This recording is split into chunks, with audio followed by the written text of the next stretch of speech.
Wonderful. Let's get started then. Hello, everybody. My name is Alex, and I'm the technical manager for this panel discussion titled Transforming Food Systems with the Africa Regional Collaborative for Agriculture, Nutrition, and Health. I'm really excited for this session today and want to thank you for taking part in ANH 2026. We're really looking forward to this incredibly robust and interesting discussion with our fantastic panelists from the ANH Africa Regional Collaborative. I'd like to offer a quick reminder that everything you might need to access about ANH Academy Week this year and this session in particular can be found on the ANH Academy website. So before the panelists take the conversation forward, I have a few technical announcements to ensure our experience is smooth today. First, this session will be recorded and posted to the ANH Academy website before the end of the conference. And second, all participants have been muted upon entry, but I encourage you to introduce yourself using the chat feature. You can let us know your name, where you're joining us from, and the organization you support. If your bandwidth allows, we encourage you to turn on your webcam video so we can all see who's joining us today. And if you have any questions, we invite you to share them in the chat throughout the session. And lastly, if at any point you have technical issues, you can rejoin this Zoom meeting using the link you did before, or send me a Zoom message and I can help you work through any issues. So thank you all so much for being here. I'll turn it over to Akua now to introduce the panelists and get the conversation started. Okay, thank you very much, Alex. Hello, everyone again. My name is Ekua Tando, and I'll be moderating today's session.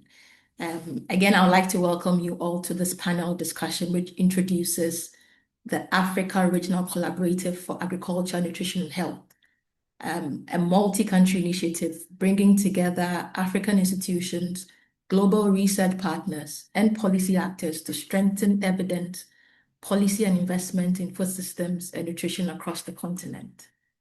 So today, we are joined by 4 principal investigators leading the ANH Africa Regional Collaborative. And so the first principal investigator is Professor Amos La.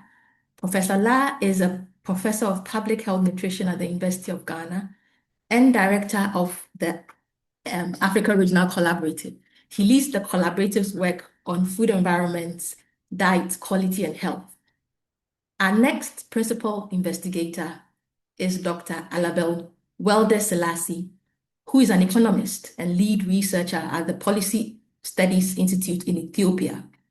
He brings expertise in food systems, nutrition, health, and economic policy, and leads the ARC's work on economics and financing. Now the next principal investigator is Dr. Chede Mekasha, who is a development economist at the Policy Studies Institute, also in Ethiopia. Her work focuses on climate resilience, poverty, social protection, and gender inequalities. And she leads the integration of gender, equity, and climate resilience across the Africa Regional Collaborative. Now, the last principal investigator is Professor Scott Dryme. Professor Dryme is a professor at Stellenbosch University and also co-director of the Southern Africa Food Lab. He leads the Africa Regional Collaborative's work on science, policy, interfaces, and food systems governance. Together, these 4 principal investigators bring perspectives across 3 thematic areas of the Africa Regional Collaborative and its cross-cutting commitments to gender, equity, and climate resilience. So welcome to all 4 PIs. Now, to set the scene for our discussion, I would invite Professor Amos La to give a short framing presentation on why the ANH Africa Regional Collaborative was established and what it aims to do and how it is positioned within the wider ANH Academy Science Policy Platform. So Professor La, over to you. Thank you. Thank you very much. Good morning, good afternoon, good evening, as it applies to you. I'm not sure where you're joining from. Let me begin by thanking our able moderator, Equia, for the kind introduction of me and the ANH-ARC leadership. As we have been told, all of them um, are participating in today's panel discussion. I also like to thank the conveners of the Learning Labs, that's the Global ANH Academy, for the opportunity they have given us to introduce the ANH-ARC to the world. This is an honor, and we are grateful. Today, I speak on behalf of millions of Africans who are concerned about the current performance or lack thereof of their food systems. And so, in the next few minutes, what I seek to do is to reflect on three things. One, why ANH-ARC? Why now? What ANH-ARC seeks to do or deliver, and its ways of working. So why ANH-ARC? There are two answers, and in my view, both of them are correct. A short answer and a longer one. The short answer is why not?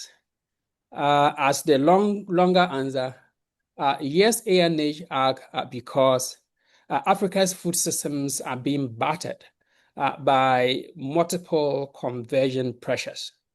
First is, malnutrition in all its forms, expressed here as, a complex burden.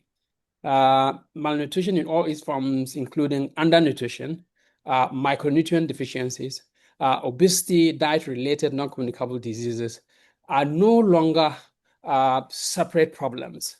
These are interconnected expressions of, food systems failures. The second is the diet quality gap, which is a significant contributor to the first, problem. We do know production gains, food availability have not consistently translated into healthy, affordable, and sustainable diet. Systems exist, food systems exist, they produce, but they produce to feed markets. They produce to some extent to feed human beings, but are failing to nourish them within planetary boundaries. And this leads me to the third challenge, which has to do with climate and inequality stresses. Climate change and socioeconomic inequalities intensify vulnerability, particularly among the most marginalized of the food systems actors, women and youth.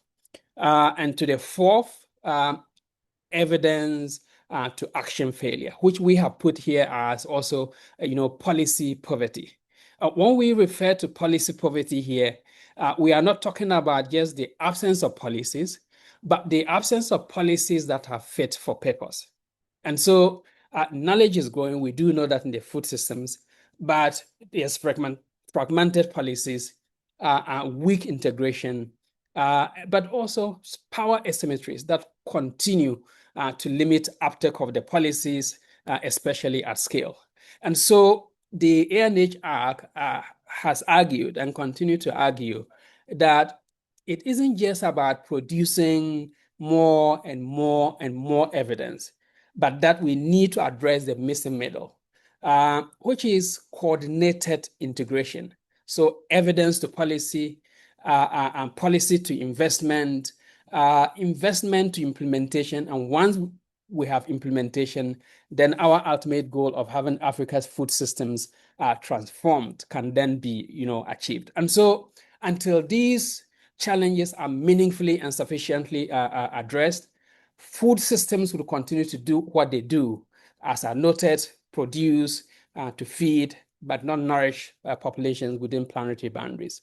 And so the ANH-ARC, which you have heard, is an Africa-led science policy platform, is caused to respond to these challenges. The ARC is built to connect evidence, capability, and governance for healthier and more equitable and climate resilient food systems. Having taken the four outlined context into consideration, the aim of the ANH-ARC, as you can see here, is to support governments, regional bodies, development partners, and other food systems actors to design, to finance, to implement policies that increase access to, but also consumption of healthy food within planetary boundaries. And so following on these objectives, this aim, the ARC or ANH-ARC has four objectives. The first is to generate, synthesize, and apply evidence on food environment to practical policy and programmatic interventions. The second objective is to support the selection, sequencing, and financing of nutrition-relevant food systems interventions. The third, to strengthen Africa-led scientific capability and equitable global partnerships. And fourth, but not last, which actually serves as a scarlet thread that intertwines the three aforementioned objectives, is to advance food system policies that are gender responsive and climate resilient.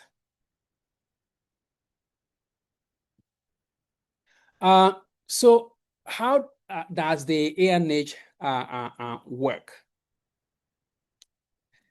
The ANH-ARC, as you can see in this slide, sits within a global ANH Academy science policy platform. And the platform works across three core objectives or objective areas.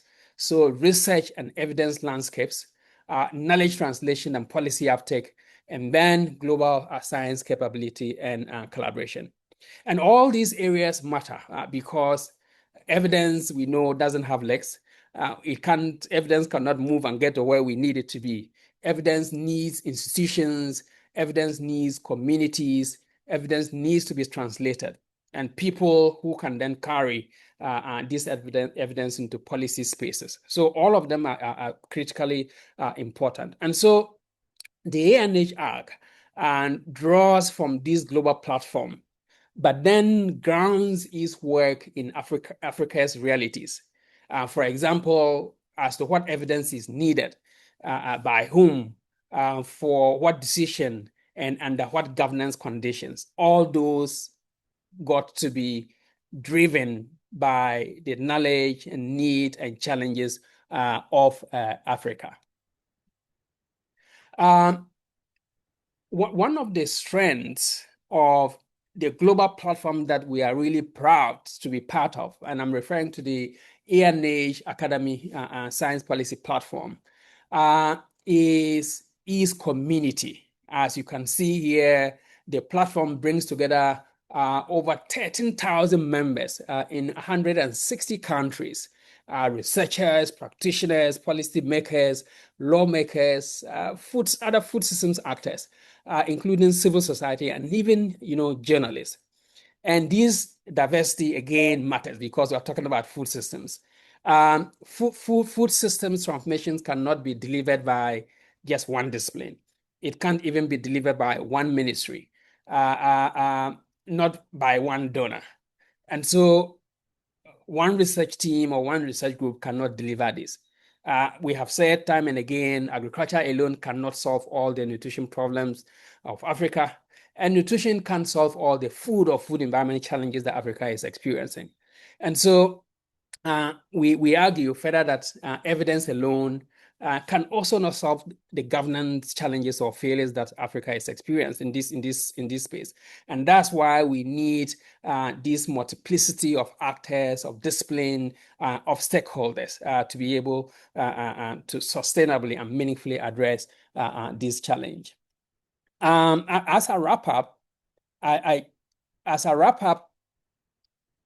wanted to just remind you that as a result of these, attributes and qualities of the global ANH platform, the ANH-ARC does is work in Africa, but to some extent, it's also the extension of the ANH Academy in Africa. And our work, as you can see, is organized around these three thematic areas. There's a group interested in addressing the food environment, diet quality, and health challenges of Africa. Another group looking at economics and financing of food systems. And then the third, science policy interface and food system governance. And as I noted earlier, we have gender equity, climate resilience, guide all the planning, the philosophizing, so the activities, these three thematic areas. And so as the ANH-ARC was launched on the 30th of April 2026 in Accra. And so as we did then, we do now extend a hand and to all those who are here today to join the ANH-ARC in addressing the challenges that ought to be addressed, which is food systems challenges of Africa. I will now yield to the moderator to continue with her work. Thank you, and over.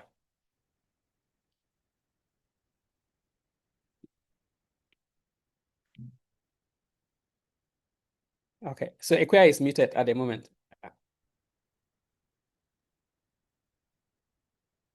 Sorry about that. Thank you very much, Amos, for setting the scene for our discussion. Now, before I continue, I'd like our participants to know that we'll take questions in the chat box. So please put them in the chat box as they come in, and then I'll bring them to our speakers when we complete the moderated discussion. And so I'd like to begin by bringing in Scott, Alabel, and Chede. Now, Amos has just outlined some of the major pressures shaping Africa's food systems, including malnutrition, diet quality, climate, and inequality, and the challenge of translating evidence into policy and action. So, Scott, let me begin with you. From the governance and science policy perspective, which of these pressures feels most urgent from where you sit? And where do you see the strongest opportunities for the ANH-ARC to make a difference? Thank you. Thanks, Akash. I think, well, hello, everyone.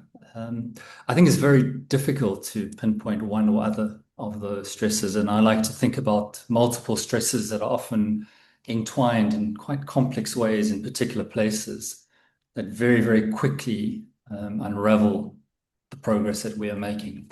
Southern Africa sits in parts of Africa now. El Nino is certainly about to land. It's in the context of what has been going on in the Middle East with Iran, the situation around fertilizer. But around this also, we have these poverty, inequality, and sort of this underlying vulnerability. And so this very complex multiple stresses situation then emerges. So the question for me arises, how do you govern such a situation? If you're sitting in government, how do you engage, collaborate with others in order to affect and shape change? And so often we've been focused on government as the solution, working with international partners, perhaps the UN, but so often not with social movements, with civil society, with groups close to grassroots change. And so taking a different view of governance, really building, I think, on the last 10, 15 years of work, much of which ANH has been contributing to, how we take that and we translate it into ways that are practical for an official to have a conversation with somebody that perhaps they don't like, but they may need to have that conversation in order to affect change. So I see the ARC having the opportunity of trying to change some of the language and trying to then exchange that capacity so that we do things differently with those multiple stresses. We're not trying to pull one or other thread, but we're trying to hold that knot of issues and try and unravel it gently within our fingers. Thanks, Akam. Okay, thank you so much for sharing that with us. And so I would quickly move to Alabel. From the economics and financing perspective, what would you add to what Scott has just shared with us?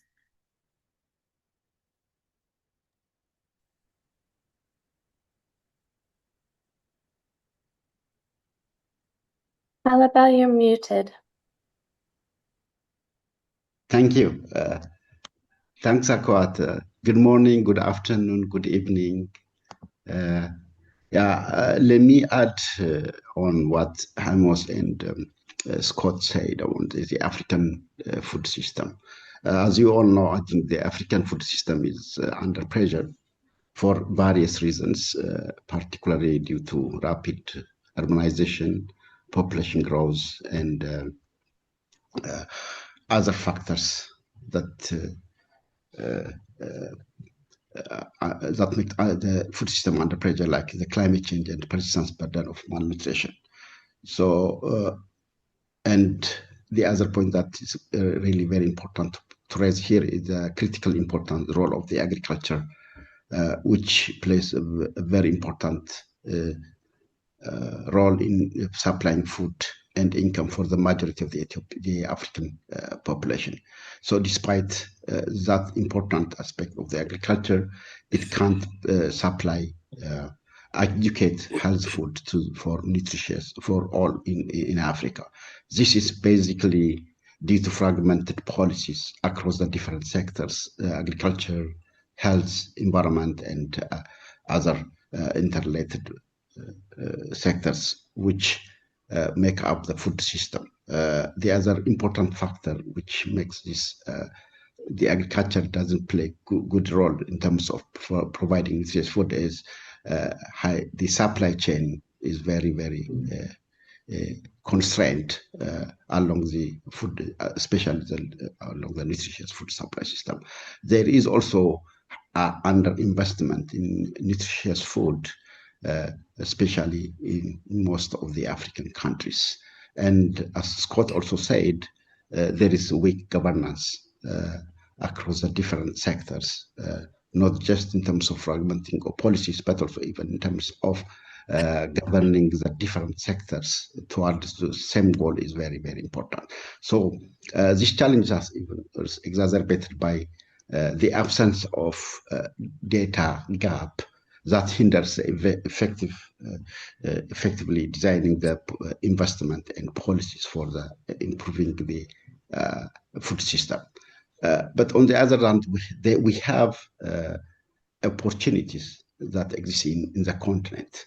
One of the most important opportunities that we have is there is a growing recognition for the need for the integrated evidence-based approaches from the political will.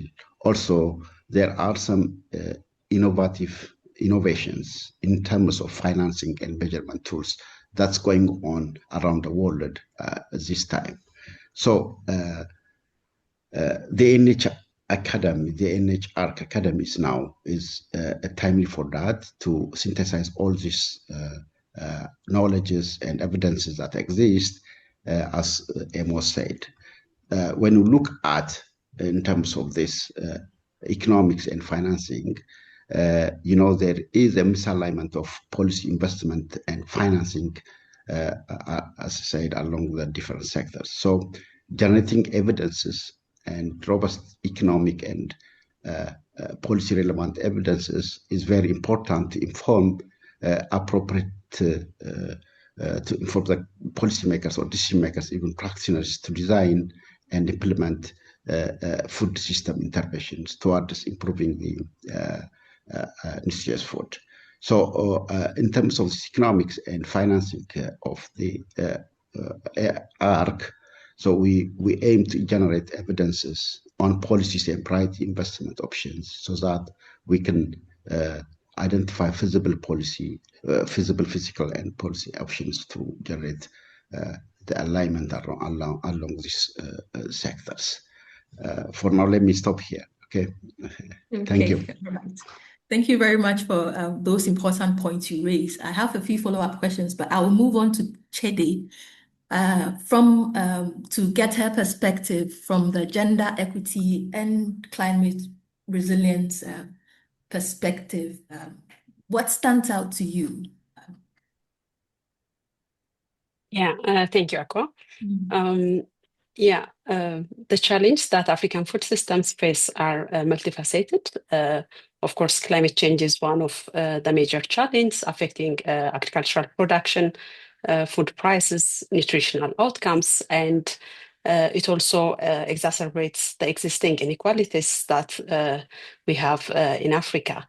At the same time, this challenges are further exacerbated, particularly in the case of sub-Saharan African countries.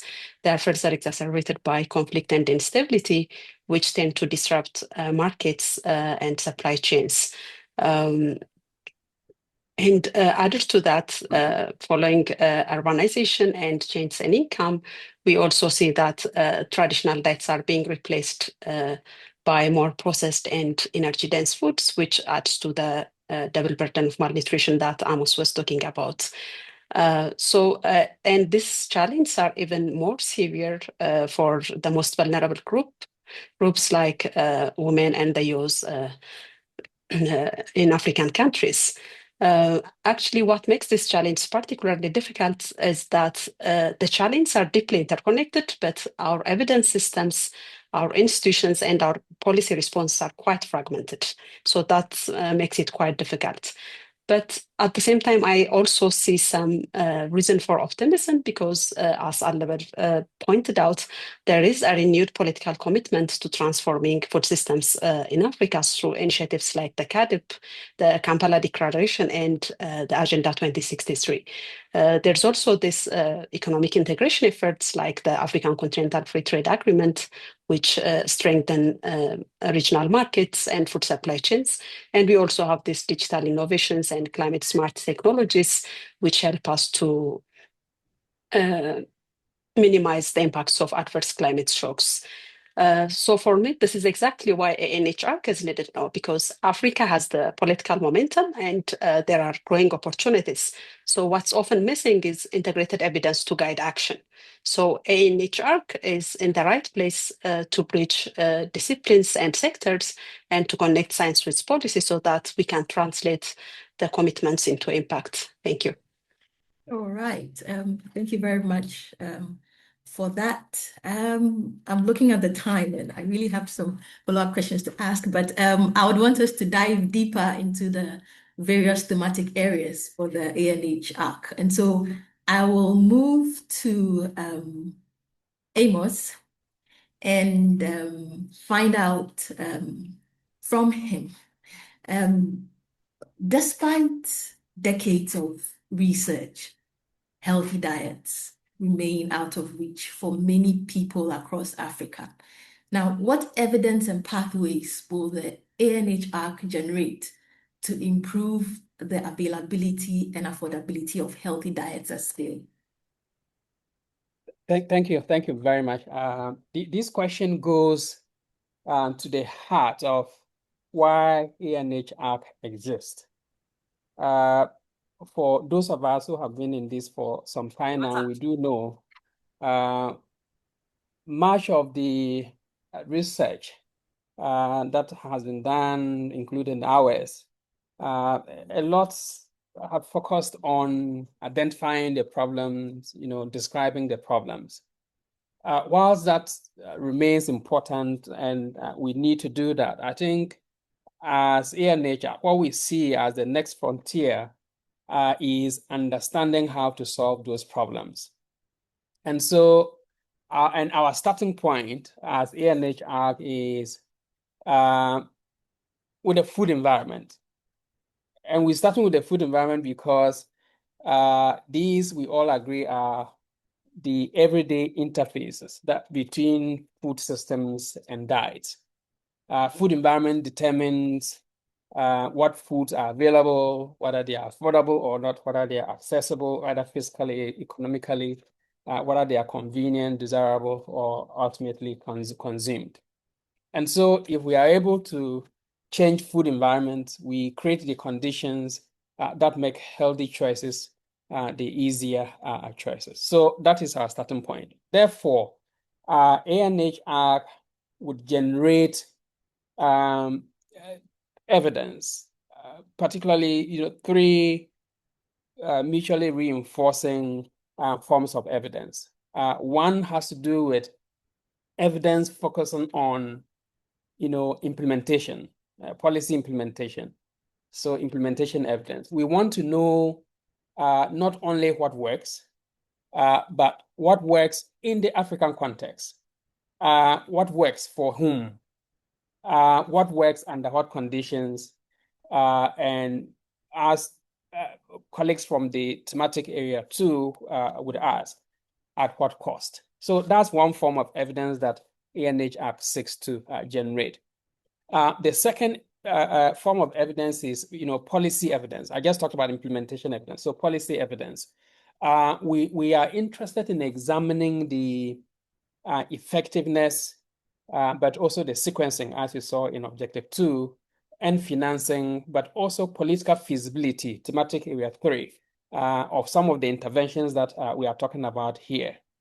And so if you take, for example, interventions that are tagged as, game changers or potentially impactful, like public food procurement, for example, others like integrating food rating tools into the existing Africa continental free trade area to ensure that we are able to identify healthy food, nutritious food, sustainable food, so that they can move in that trade architecture or system faster than unhealthy food. Those are the kinds of evidence that we want to generate.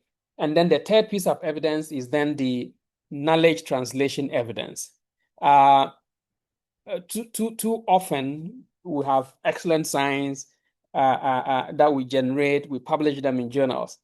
We want to do that, but we want to do even more than publishing in journals. So ANH-ARC is deliberately designed to bridge that gap between, working alongside government. You remember that ambitious goal of facilitating what governments do, regional partners do, development partners do, and collect researchers. So ANH-ARC is designed to bridge that gap between, working alongside and government, regional institutions, civil society, development partners, so that the evidence is translated into policy, into investment, into implementation. And like I said, once all these are done, our ultimate goal is that we have Africa's food systems transformed. So those are the kinds of evidence that we are interested in generating.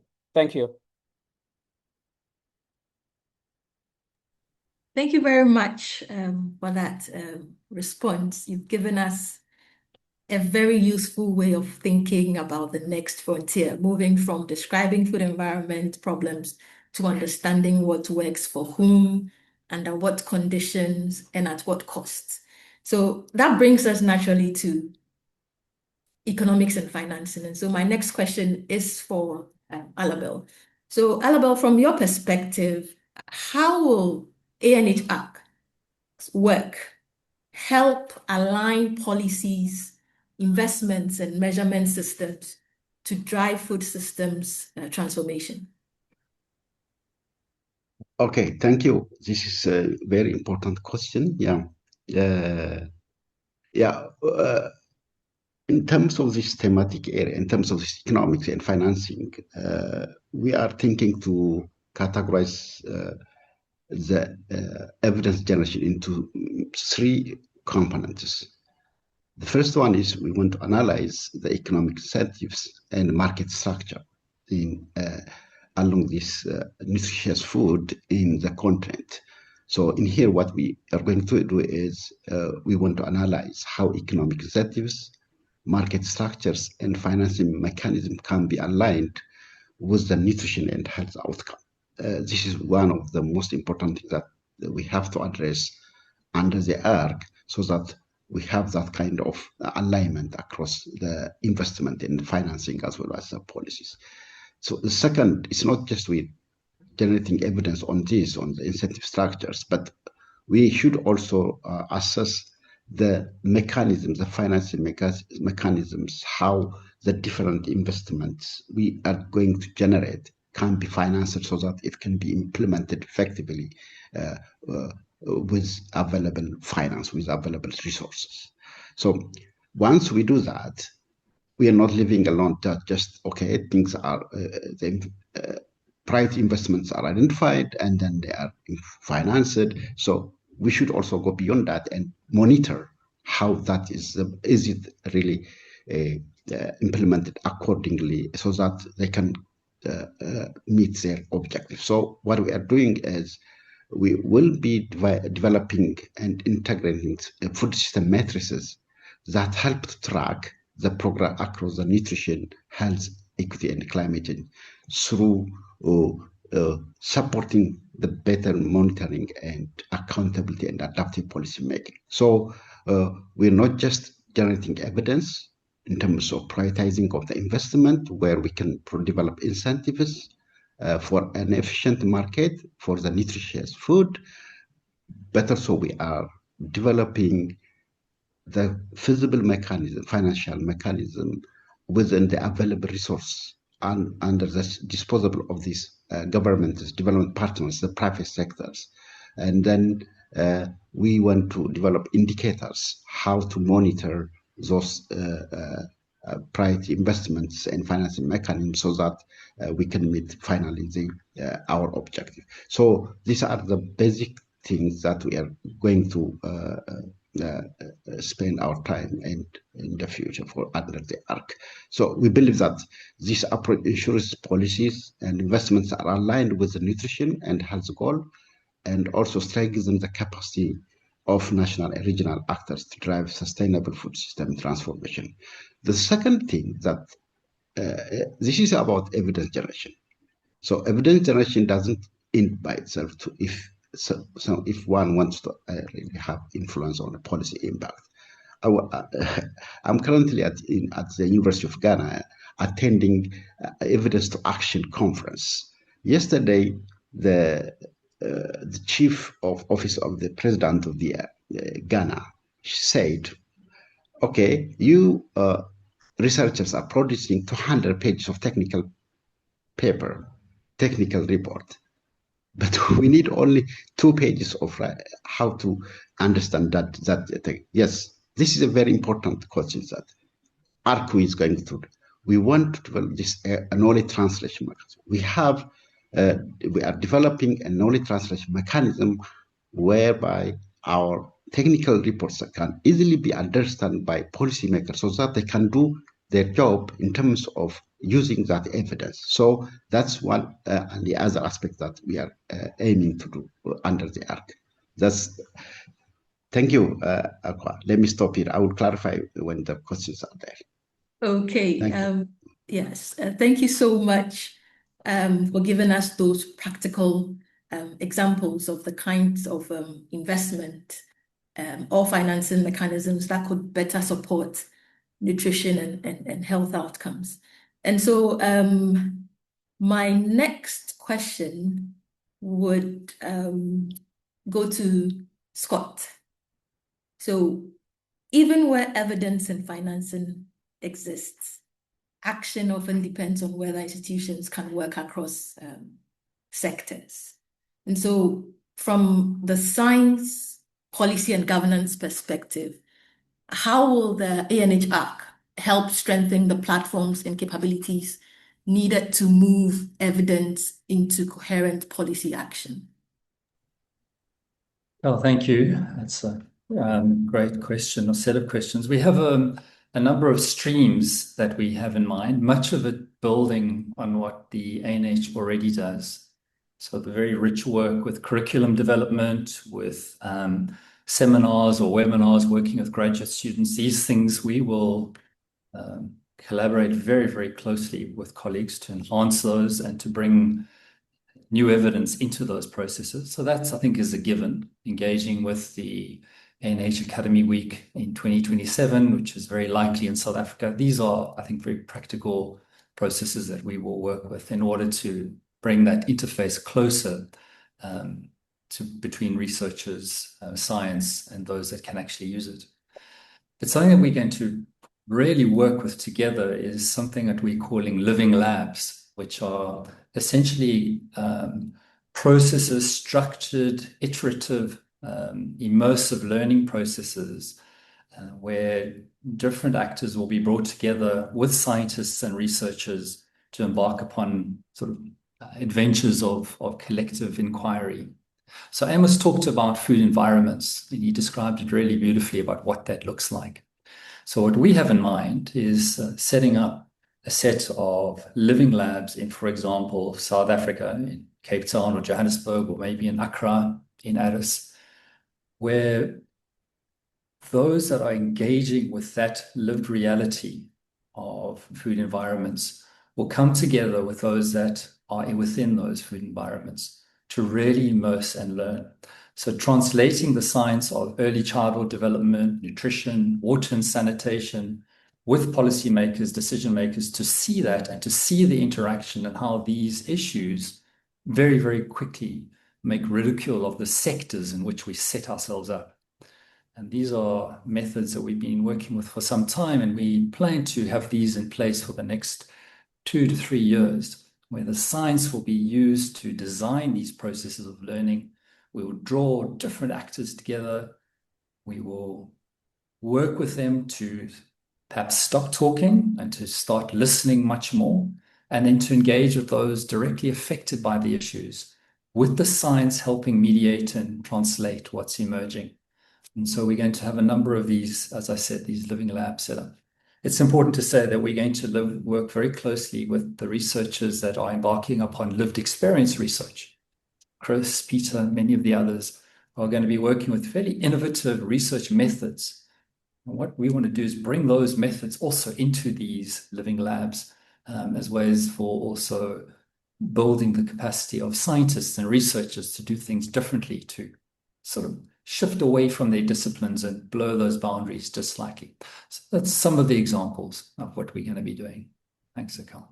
Yeah, so thank you very much, Scott, for sharing that with us. The idea of the living labs is very compelling, and the examples you share gives us an idea of how of changing how researchers, policymakers, and communities work together, and that's very interesting. So thank you for sharing that.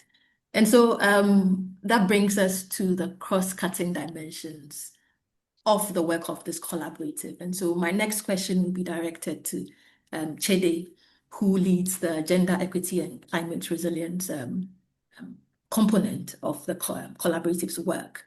And so the ANH-ARC places gender equity and climate resilience at the center of its approach. How will the collaborative ensure that these are embedded across the various work packages rather than having them treated as separate or secondary issues? Yeah, thank you, Aqua, for this question. Before talking about how we do it at ANH-ARC, it's probably good to briefly explain why integrating gender and climate in food systems research matters. Because once that logic is clear, then our approach will follow naturally. As I said earlier, climate change has different pathways through which it affects food systems.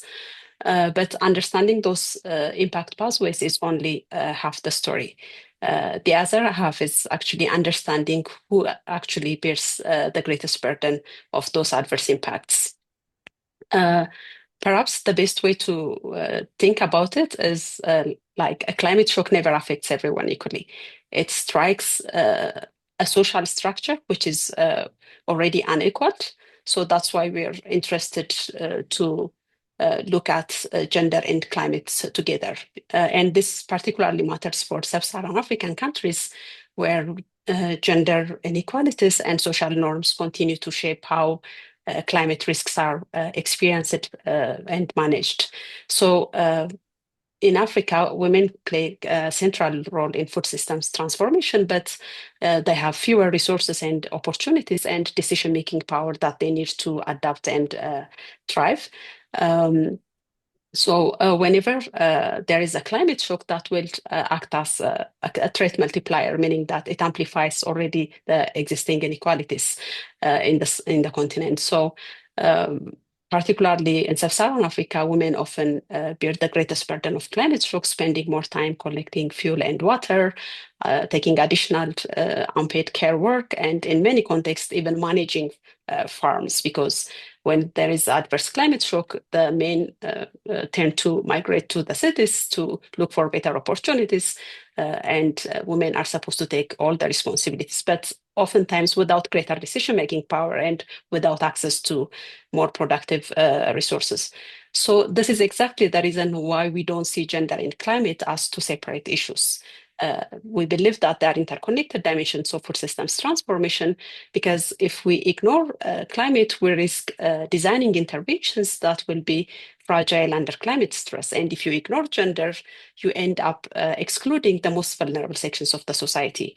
Of course, if you ignore both, you end up having evidence and policies that are neither resilient, sustainable, nor equitable. So that's why we choose to not to treat gender and climate as add-ons, but we consider them as analytical lenses, which helps us to strengthen the quality and relevance of research. So climate and gender issues at ANH-ARC influence how we frame research questions, what evidence we collect, how we interpret our findings, and ultimately how we recommend policy actions. So to ensure this happens consistently in practice, and to make sure that these issues don't quietly slide back into being treated as add-ons, we have explicitly developed gender and climate integration framework, which gives all our teams a common language and a common set of expectations. This framework particularly sets out shared definitions, minimum integration standards, and review and reporting mechanisms, and it will be applied across all ANH-ARC activities, from evidence generation to knowledge translation and capability sharing. So for us, integrating gender and climate is ultimately about producing better evidence and producing better policies. We believe that food systems transformation will only succeed if they are resilient and environmentally sustainable, and at the same time, if they are equitable. So that's why we embed gender and climate issues at the heart of all ANH-ARC activities, rather than treating them as add-ons. Thank you, Akwa. Thank you very much, Chide. That gives us a very clear sense of how gender equity and climate resilience are being built into the collaboratives work from the start. And so I'd also like to thank all the panelists for those reflections. Now to our participants, we've heard how the ANH-ARC is approaching food systems transformation through food environment and diet quality, economics and financing, science policy engagement, governance, gender equity and climate resilience. And so we're now going to take any questions that you have. I see quite a lot of questions in the chat. I noticed some of it is being responded to in real time. But if anybody wants to unmute and ask a question, please feel free to do that whilst we work through the questions in the chat box. Thank you.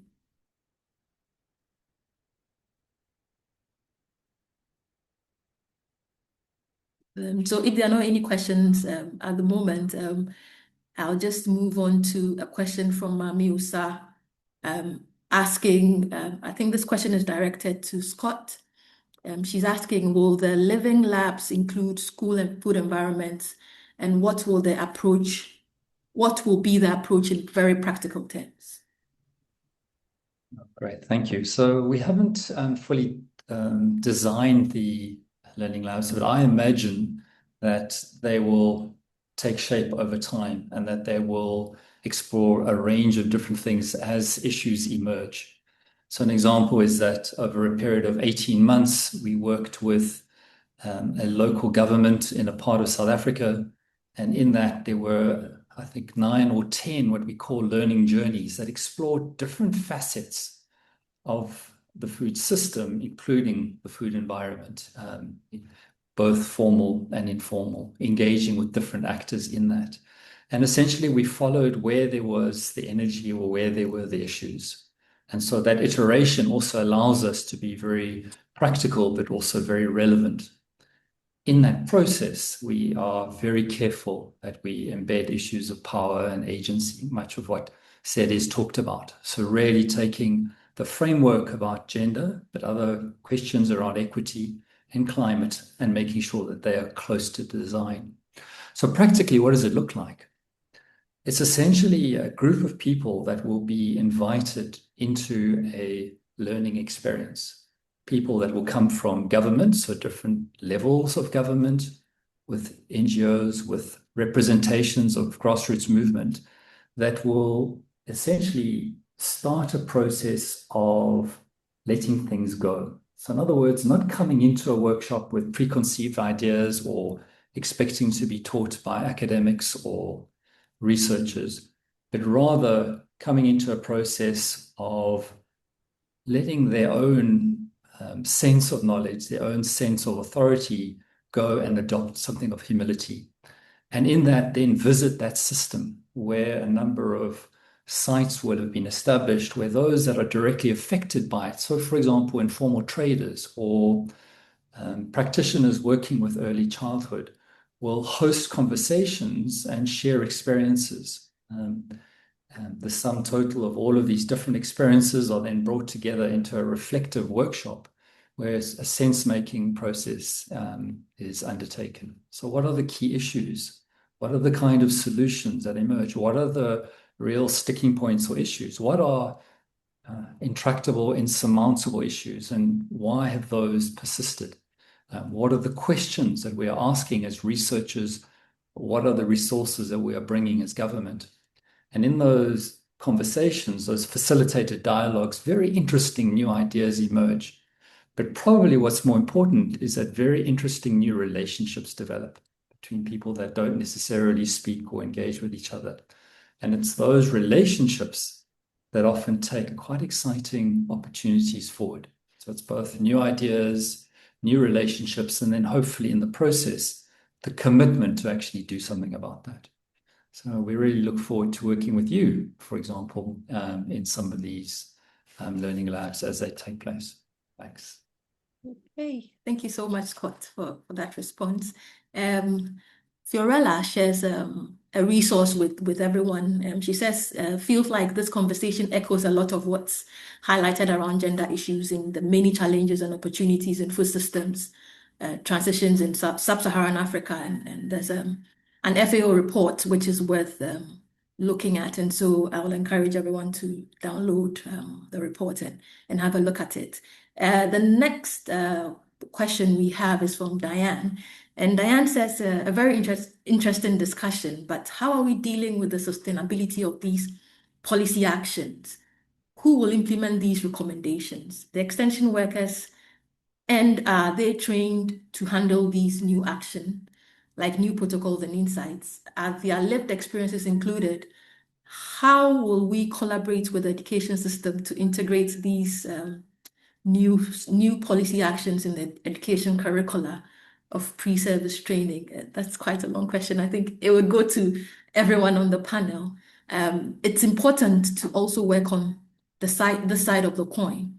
Still, in many countries, new policies are not reaching the lower levels and have staff in the field that do not have the skills to adapt and integrate these new changes. So how do we deal with this?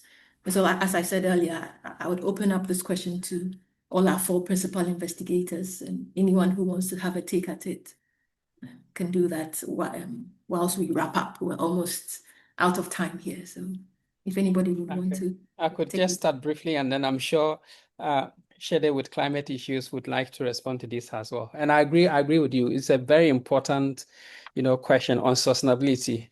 As ANH-ARC, we see sustainability in multiple dimensions.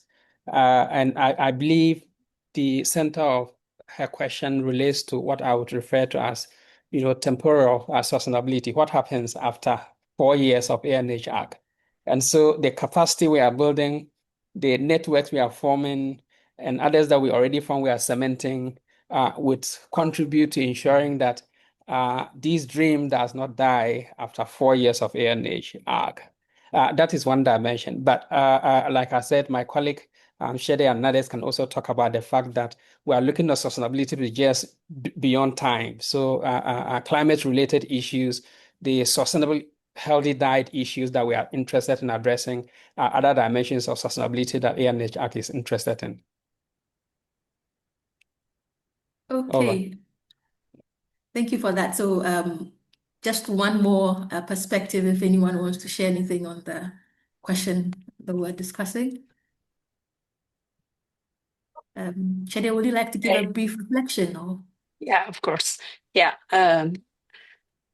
Under our program, that we're considering the relationship between climate change and food systems as bi-directional. Of course, as we have said, climate change affects food systems, but at the same time, food systems also contribute to climate change through greenhouse gas emissions, land use change, and resource use. So within the framework which I mentioned, climate integration also includes environmental sustainability.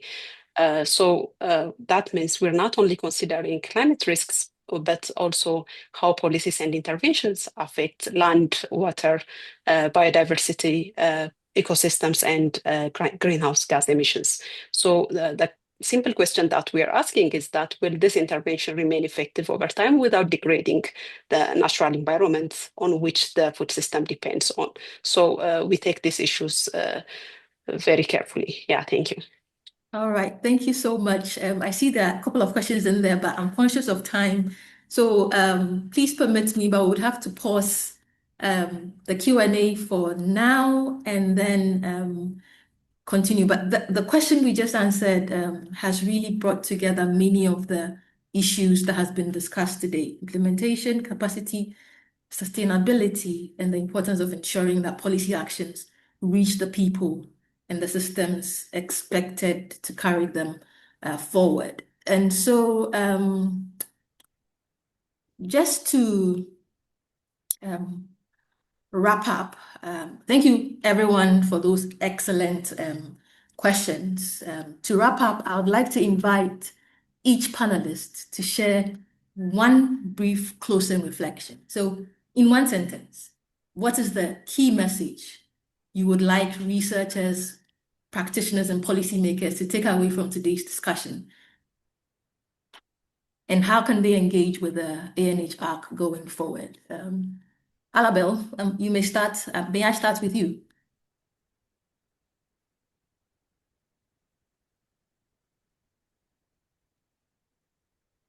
You're muted. Alabel is muted. Sorry. Okay. Thank you. What I can say here, we are creating the platform for for researchers, policymakers, practitioners working on African food system care.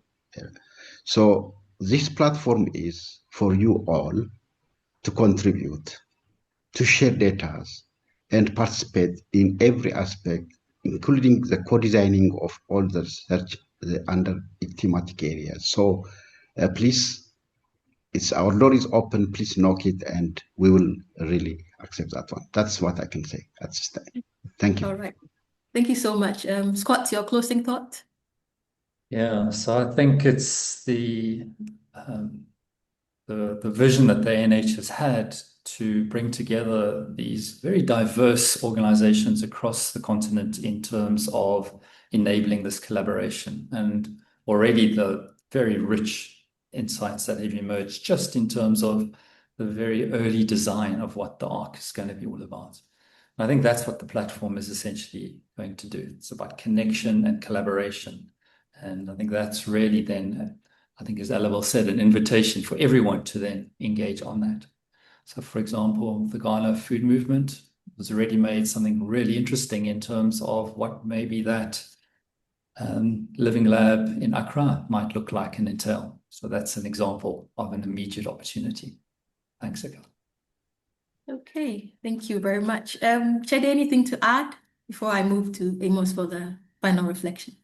Yeah, I think the key message is that there's no single discipline or sector or institution which can solve today's food systems challenge alone. So the future of food systems transformation depends not only on better evidence, but on better collaboration. So let's engage, let's discuss, and let's share evidence. Thank you. Okay, thank you so much. Now, Amos, please, your final reflection.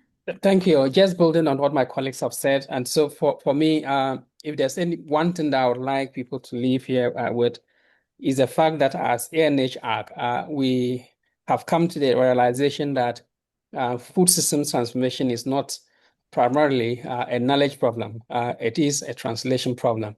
And ANH-ARC is ready to take on this path of translating what we already know into action, policy, practice, as we have outlined. Thank you.